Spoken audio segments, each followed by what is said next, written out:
Adam Clausen. For the lack of orthography, we'll use this distant relative as a reference.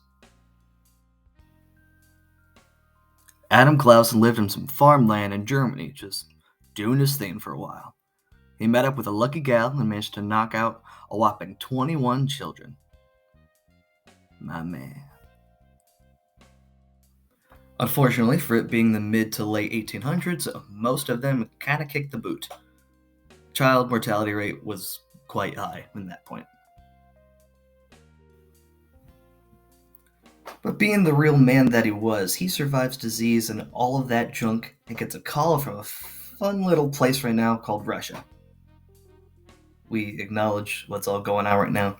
We do not support Russia. Go Broncos. Now you see, Tsar Nicholas II, he was looking for a bodyguard for his son Alexei Bolshevik. This man. A bodyguard. The resemblance is uncanny. Anyway, Alexei has hemophilia, meaning his blood doesn't clot correctly. So once he gets a sliver of a paper cut, he's gone. So Adam takes the job. He moves his family into St. Petersburg in Russia, where they lived for, a number of years. But he hears some rumblings about a little thing called the Russian Revolution. So he's like, yeah, fuck that. Picks up his 6 kids, because those were the only ones that survived, and boards a boat.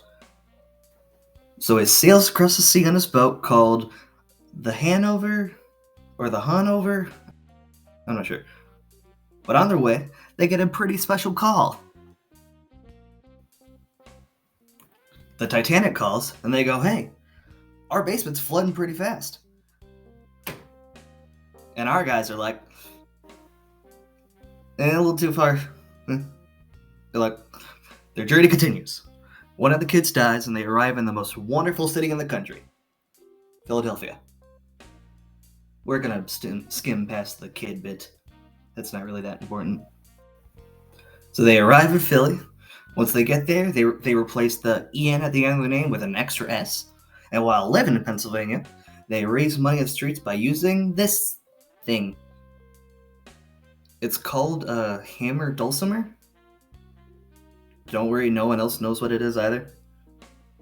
And so they raise enough money, and they migrate all the way up to, I think, it's Gray?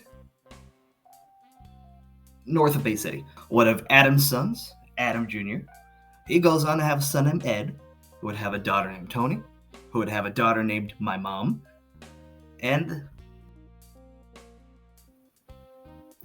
for time constraints and to fill out rubric requirements, here is a wide shot of my apartment complex, a medium shot of me editing this video, and here's a jelly bean.